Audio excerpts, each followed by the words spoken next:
Bom, tá funcionando. Vamos lá.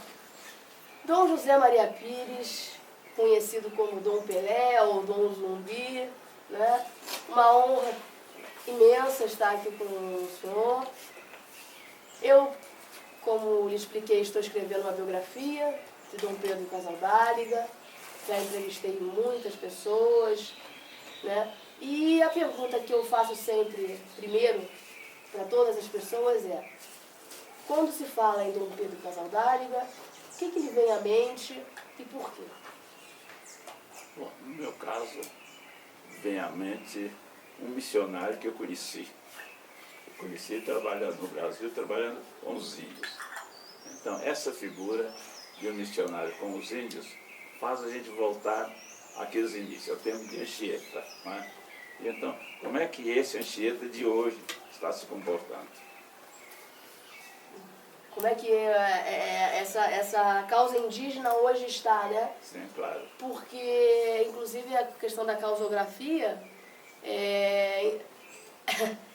pelo que eu percebi, você focou então na questão do missionário, não é isso? E a causografia, eu até falei para o Feijão Vander, eu foco em 3 causas que o Dom Pedro abraçou: a reforma agrária, a causa indígena e a luta contra a escravidão, né?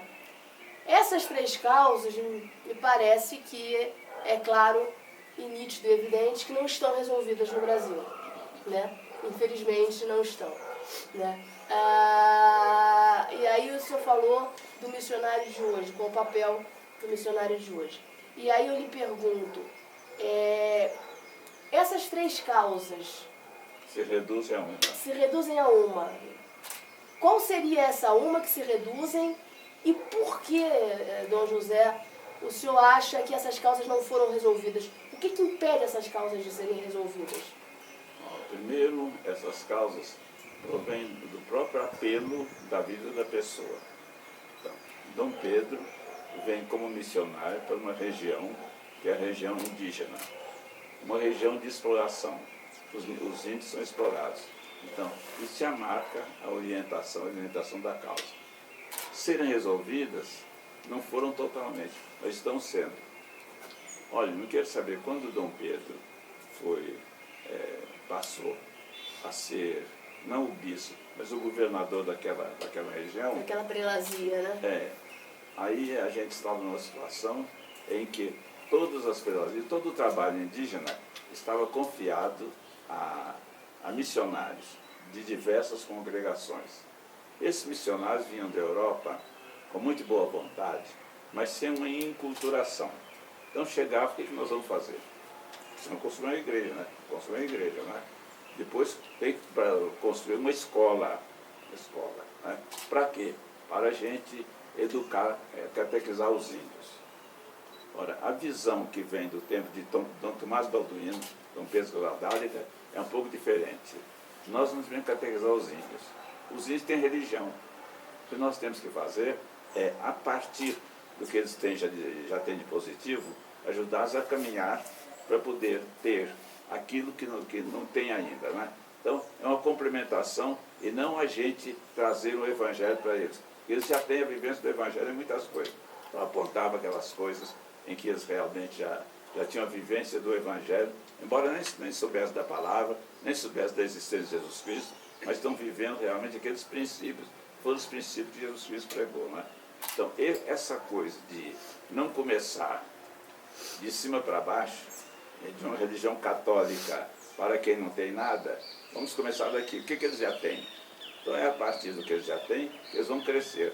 Eles não vão mudar, não. Eles vão crescer e os valores da religião católica, eles vão absorvendo e já está no espírito deles aceitar a pessoa, aceitar os valores da pessoa, ser solidário, né?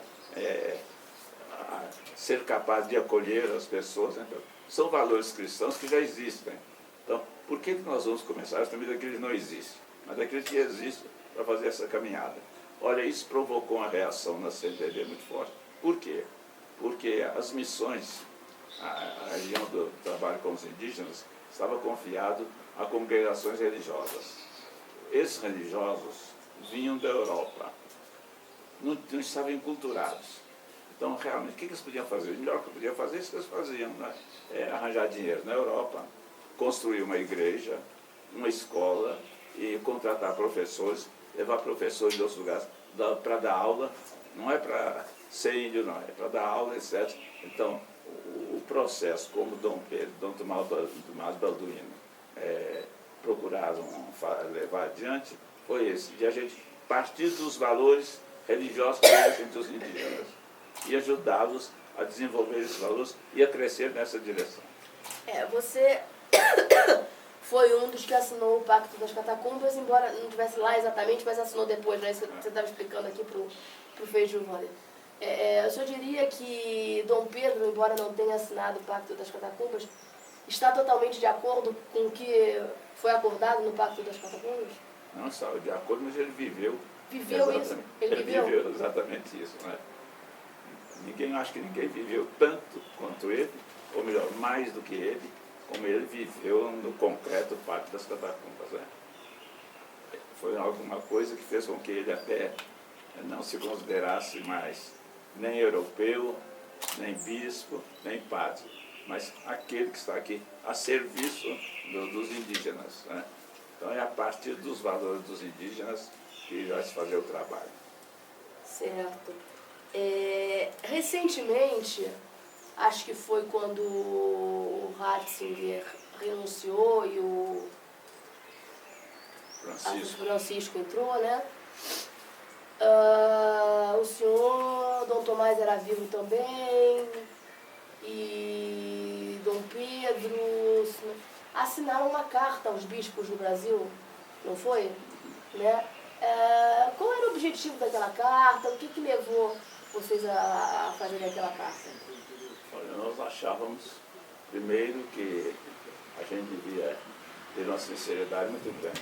Já que nós não podíamos falar com todos aqueles irmãos, então, num dos nossos encontros, foi aqui em São Paulo, nós então resolvemos fazer uma carta dizendo o que nós estávamos pensando sobre a igreja, sobre a caminhada, etc, etc. Foi uma comunicação fraterna, né? Não tinha nenhuma pretensão a não ser isso, comunicar, para a gente poder caminhar juntos. Aquelas coisas que nós estávamos vendo, que talvez eles não estivessem enxergando, que então a carta pudesse alertar nossos irmãos para um aspecto de vida que a igreja devia seguir. Não é a igreja se implantar, mas é a igreja ver os valores cristãos que existem na comunidade, nas civilizações, nas culturas, e então procurar desenvolver isso. Certo. O senhor é conhecido como Dom Zumbi? Você vai, né? Tá. Vou lá celebrar lá. O senhor é conhecido como Dom Zumbi ou Dom Pelé por ter sido o primeiro bispo de raça negra, né, a ser sagrado bispo no Brasil, não é isso? Não, eu sou pelo menos o segundo. O primeiro é o Dom Silvério Gomes Pimenta. Pois mas eu estive pesquisando sobre isso, mas o senhor ficou conhecido como o primeiro. Né? Não sei por que o anterior não foi computado. É a outra geração, outro tempo, né? Então, do tempo atual, esse atual de uns 50 anos para cá, 50 anos para cá. Então, eu era o único bispo negro. O bispo negro, né? E por isso, Dom Zumbi. E aí o senhor falou para mim, até por telefone, que Dom Zumbi foi uma escolha do Dom Pedro Casaldário. Foi. Né? Como é que foi isso? Como é que foi essa ideia dele? Olha, no ano cinquentenário da abolição da escravatura, nós fizemos uma romaria até lá na Serra da Barriga, foi a sede do quilombo a que Zumbi pertenceu. E lá, naquele encontro, Dom Pedro estava também.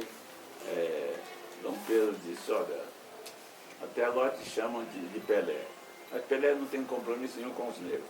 E você vive lutando aí para que a raça negra possa ser reconhecida como raça e que tem valor.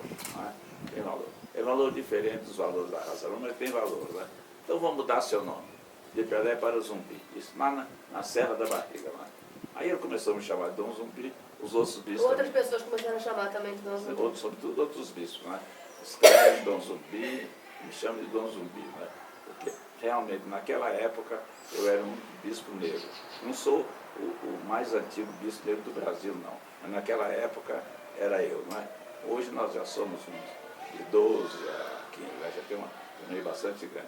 Mas foi Dom Pedro Casaldáliga que lá na Serra da Barra, sede do quilômetro dos Palmares, que mudou meu nome de Pelé para Zumbi. Certo. Então pronto, então é Dom Zumbi, né? Então é Dom Zumbi. Dom Zumbi, me diga uma coisa, o senhor participou da Missa dos Quilombos, não participou? Presidia a missa. Presidiu a missa, como celebrou a missa, né? Quais as suas lembranças da Missa dos Quilombos? Que foi uma missa muito importante na história da vida do Dom Pedro, né? Foi importante, sobretudo por causa da preparação, não é? Agora, a Missa dos Quilombos foi depois vista como aquilo que ela não foi, não é? Porque na preparação da Missa dos Quilombos, fizeram um cartaz que era uma mão preta segurando uma cruz. Sim, né? que foi depois até um disco, né? Virou um disco. Então, isso foi divulgado, né, como cartaz, para anunciar a Missa dos Quilombos. Né? Os que não eram favoráveis a Dom Pedro, nem também a igreja, pegaram aquilo e em torno da cruz eles fizeram um semicírculo. Então ficou parecendo a foice, né? A cruz e a foice, é símbolo do comunismo. Né? Espalharam aquilo por lá, por toda parte. Ele não deu a menor atenção. Mas acontece que pegaram aquilo e mandaram também para a Anunciatura. O anúncio é um homem que vem aqui, é um diplomata, né? Não está por dentro da realidade mesmo do Brasil. Ou se está por dentro que sabe, mas não sente. Né? Então aquilo vai lá para a Santa Sé, e a Santa Sé manda uma carta para a Conferência dos Bispos, lamentando aquilo. Quem recebeu a carta foi Dom Ivo Lochaca, que nesse tempo era presidente da CNBB. Então Dom Ivo chamou Dom José Lamartine, que era auxiliar de Dom Helder, e mais alguns bispos que tinham participado da Missa dos Quilombos. Né? Ele disse, olha, segui essa carta da Santa Sé, então que vocês preparassem o material para a gente dar a resposta. Então, o material foi o seguinte, nós nos reunimos e pudemos mostrar que a carta não tinha sentido, porque a Missa dos Quilombos foi uma missa inteiramente, uma missa latina. Quer dizer, foram feitas duas leituras. Uma leitura do Antigo Testamento. Foi um trecho das Lamentações, sofrimento do povo naquele tempo. O Evangelho das Bem-aventuranças. Bem-aventurados os pobres, etc, etc. Agora, além disso, o que houve foram as danças, porque era coisa, tinha que ser mesmo, né? Para ser uma coisa autêntica, Serra dos Quilombos. Então, aquelas danças, na hora das ofertas, então, além do pão e do vinho, vieram ofertas dos índios. Então, veio a cana, aquilo que os índios realmente usam, né, como alimento. Né? Mas que o essencial da missa foi salvo, celebramos a missa direitinho com a missa romana. Agora, naquelas coisas que não são essenciais, por exemplo, na hora das ofertas, se o pessoal pode oferecer dinheiro, por que o índio não pode oferecer cana e outras coisas assim? Né? Pronto. Que vale dinheiro também, né? Então, preparou-se a resposta, mandou-se para a Santa Sé. Resposta da Santa Sé. A Conferência dos Bispos do Brasil não entendeu a mente da Santa Sé. E a mente é, dois pontos, que missa como a missa da Terra Sem Mares, missa dos Quilombos não sejam mais celebradas. Pronto, fechou a questão. Nós vamos discutir, obrigado por uma coisa assim. O Papa era João Paulo II? Hein? O Papa era João Paulo II. No tempo de João Paulo II, mas o Papa nem tem conhecimento da Nem história. teve conhecimento. Não, isso é a cúria romana, né? Sobretudo João Paulo II, que viajou muito. Então, quanta coisa foi feita em nome do Papa e que o Papa nem sabia. Inclusive nomeação de bispo. O Papa estava agonizando e o Santo Padre acaba de nomear visitar lugar fulano de tal, né? Porque é a cúria romana. Ela fala em nome do Papa, a não ser naquelas coisas que o Papa mesmo interferiu, né? E deu a opinião dele. Mas não pode, o Papa não pode acompanhar tudo isso. Então tem os diversos, como eles chamam, de castérios, que são aquelas diversas congregações que assumem a responsabilidade. Então, uma questão como essa ia para a liturgia. E então, missa com a missa do Terra Sem Mares, que é aquela de Dom Pedro lá, não tinha nada a ver com a coisa, e a missa dos Quilombos não seriam mais celebradas. Então a gente não celebrou mais. Mas depois veio a Conferência de Santo Domingo, 1992. E essa conferência foi sobre a cultura. Começou a gente brigando com isso porque colocaram lá cultura. E aí logo na primeira sessão de debate, bispos da CNBB disseram, mas não tem cultura não. No Brasil tem culturas. Então tem a cultura portuguesa, tem a cultura indígena, tem a cultura africana. Então a gente fala sobre cultura e qual delas? Então a Conferência de Santo Domingo mudou completamente daquilo que Roma tinha pensado quando deu o tema. Né? Então a gente fala sobre as culturas e um processo de enculturação. E a conclusão mais bonita foi que as diversas culturas devem ser estudadas e devem ser praticadas. Isto é, a enculturação do Evangelho, a enculturação da fé. Então mudou completamente, mas que deu então uma coisa que nós não esperávamos, aí foi um negócio muito bom mesmo. Né? Em vez de a gente falar culturas, e não, vamos ver as culturas que a gente tem aqui, são várias, e vamos ver por onde deve ser, começar a evangelização. Então aí vem a conclusão de enculturação do Evangelho. Você pregar o Evangelho de acordo com a cultura daquele povo que está recebendo. Enculturação da fé. Você viver o Evangelho, praticar o Evangelho de acordo com a sua fé. Então você tem que enculturar a fé. Em outras palavras, um negro não pode celebrar uma missa do mesmo modo que o branco celebra, porque não tem sentido. Para nós negros, aquela coisa assim tão quietinha lá, no altar, tá? Para nós o negócio tem que estar rufando os tambores, ele tem que estar cantando, tem que estar dançando. É coisa da cultura. Né? Então, quando a igreja fala de enculturação da fé, depois da Assembleia de Santo Domingo, me perguntaram, e agora? O que o senhor disse? Eu disse, agora a missa dos quilômetros é fichinha, posso celebrar todo dia. Porque se o Papa aprovou as conclusões de Santo Domingo, e nessas conclusões se fala de enculturação da fé, culturação do Evangelho, então o que a gente faz aí é coisa assim, todos nós podemos celebrar, e passamos a celebrar quando há oportunidade, né? Sem nenhuma preocupação, porque foi aprovado por algo que era mais do que a Carta da Cúria Romana, né? Quer dizer, uma conferência interamericana aprovada pelo Papa. Ele fez as conclusões das conferências, elas são enviadas para o Papa. E a gente, então, não publica enquanto não vem a palavra de Roma. Então, quando foi a Conferência de Puebla, Roma fez várias retificações. Então, tem um texto, que é o texto original. A de Puebla foi antes ou depois? Puebla foi antes de Santo Domingo. Foi antes de Santo Domingo. Então, tem um texto de Puebla, tem um texto que é original, aquele que saiu logo lá, né? E eu recebi também. Eu participei, mas eu recebi cópia dele. E se você compara com o seu oficial, você vê que houve diversas mudanças. Enquanto lá em Santo Domingo não houve mudança de uma sílaba. Santa Sé aprovou do jeito que foi enviado para lá. Né? Então, realmente, mudou a questão e hoje a gente pode fazer a celebração afro da maneira que a gente quiser, onde quiser. Né? Agora, a conclusão a que nós chegamos, nós negros, é que a gente não deve celebrar em todo ambiente, não. Porque depois daquilo, então, numa das celebrações lá na Paraíba, não eram negros, tinha negros também, mas em minoria mesmo. Né? Então, houve pessoas que receberam a comunhão chorando, que acharam que era um absurdo, como a gente estava fazendo.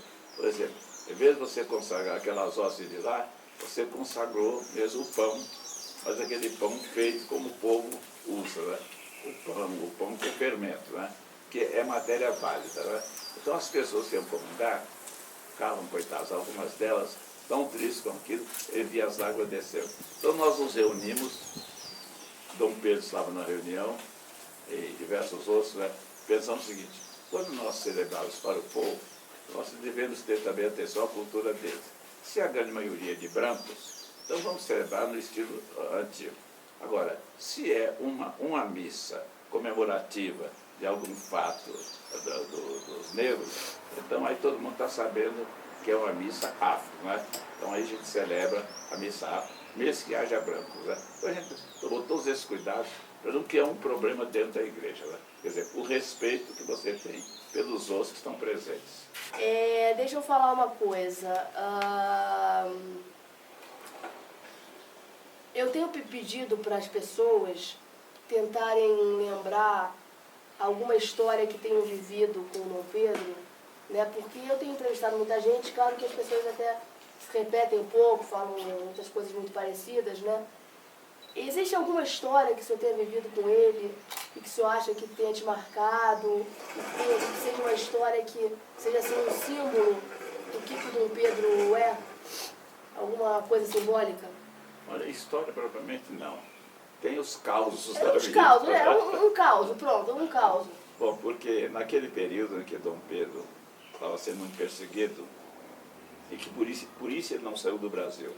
Porque se saísse, não poderia Não voltava, voltar, né? não é? Não voltava. Então, ele não visitou a família dele, terra dele, durante todo aquele período. Então, o que nós fizemos? Nós íamos, bispos, combinávamos, para cada bispo passar algum tempo com ele, né? Para dar apoio e sentir que ele estava lá. Né? Eu fui também, não é? E aí eu pude conviver com ele assim, durante uns 15 dias, conviver, celebrar com ele, e a gente tem umas recordações muito boas. Primeiro, da maneira como é a organização da casa dele. A casa dele tinha 3 quartos. E portas abertas, sempre. O quarto dele, o quarto de um hóspede e de uma hóspede. Então, se chegava um padre, um bispo, ele ficava no quarto dele, com ele, né? Se era um homem, assim, uma pessoa assim, ia ficar no quarto daquele padre que morava com ele, os dois, né? Se chegava uma freira ou uma mulher, ia ficar com a freira, né? Então tinha um quarto para o homem e um quarto para a mulher, né? Não tinha nessa coisa de cada um ter que ter o seu quarto, não. São 3 quartos, aí que a gente... de manhã, quem se levantasse primeiro, ia lá na cozinha ver se tinha louça ainda para lavar, da véspera. Então lavava. Enquanto isso, os outros estão se levantando. Quando todo mundo se levantou, a gente ia lá para aquela área, onde tinha uma árvore, e na árvore tinha um crucifixo. Não sei se tem hoje ainda. Tinha um crucifixo. Ora, a gente passava... Eu acho que tem. Eu estive lá em 2012, eu acho que tem o crucifixo ainda. Olha, a gente ficava um bom tempo ali em oração.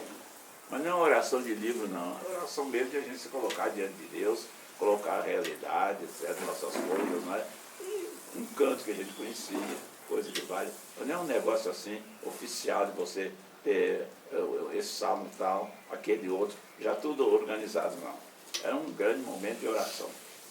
Depois a gente ia para tomar o café, e a gente então saía para o trabalho. O trabalho era visita ao povo, aquelas comunidades. Esse contato era uma coisa assim muito constante na vida dele. Agora, para mim, o que realmente me tocou muito foi ver como é que Dom Pedro se enculturou como índio. Deixou de ser um espanhol, de ter uma família na Espanha, tinha, mas o importante para ele é estar aqui com os índios, acompanhando, vivendo a vida deles, sofrendo com eles, aceitando compartilhar com eles toda a vida. Né? Eu acho que isso não é um caso, não, isso marca toda uma vida. Né? Dos tempos da ditadura, Dom José, que o senhor viveu também como arcebispo na Paraíba, e que o Dom Pedro era bispo lá no Araguaia, enfim, o senhor tem alguma lembrança, enfim, né, daqueles tempos específicos do enfrentamento de Dom Pedro à ditadura militar? Olha, não era um enfrentamento assim, não. Era um enfrentamento através da ação. Era um enfrentamento através da ação. Aliás, ele é um homem da ação, Dom Pedro, não é? Ele não enfrentava assim porque quer enfrentar, não. Na caminhada havia aqueles momentos assim de enfrentamento. Né?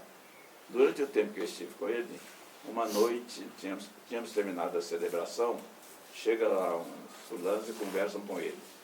E então era a história do outro lado do rio, tinham matado um índio. O pessoal estava lá muito aflito. Então, achava que seria bom Dom Pedro passar um tempo lá. Dom Pedro me procurou e disse: ô Zé Maria, você tem coragem de ficar sozinho lá na casa? Eu disse: claro que tenho, rapaz. Ele disse: bom, então quando você chegar, a chave da casa está naquele vaso lá ao lado, viu? Você abre e entra, mas depois deixa a chave no mesmo lugar. Eu não tenho chave não, para quando eu chegar eu poder entrar, né? Então, eu entro e tenho que deixar a porta só encostada, só com um trinco, porque eu tenho que tirar a chave e deixar lá para ele, né? E não vi a hora que ele chegou. Mas era esse homem assim, inteiramente disponível, que deixava a gente mesmo muito, sei lá, muito edificado com a disponibilidade dele, né? Vivia exclusivamente por aquela guerra. Esse caos foi na época da ditadura, isso? Foi. Olha, durante a ditadura, nós, alguns bispos, nos reunimos, combinamos o seguinte: Dom Pedro está nessa situação. Se ele sair do Brasil, ele não volta, né? Mas então, vamos fazer o seguinte: a gente vai passar uns tempos lá, cada um por sua vez, né? Para poder sentir que ele tem que estar apoiado, né? Então íamos, combinávamos quem é que ia primeiro, quem é que vai, etc. Chegou a minha vez, eu fui passar 15 dias lá, né? A gente vai com o seu reunião para ajudar. Então, e você celebra também, você faz pregações, etc. Fica os dois ali, como se fossem dois bispos que estão assumindo a realidade das coisas. Né? Então a gente fazia tudo junto, celebrava junto, caminhava junto, ia para aquelas reuniões também juntos. O que a gente queria é dar essa impressão de que Dom Pedro não estava sozinho. E que não era um ou dois bispos, eram muitos bispos que estavam solidários com ele. Tanto que a gente deixava a diocese e ia passar uma temporada lá, não é? Então, isso eu acho isso é importante.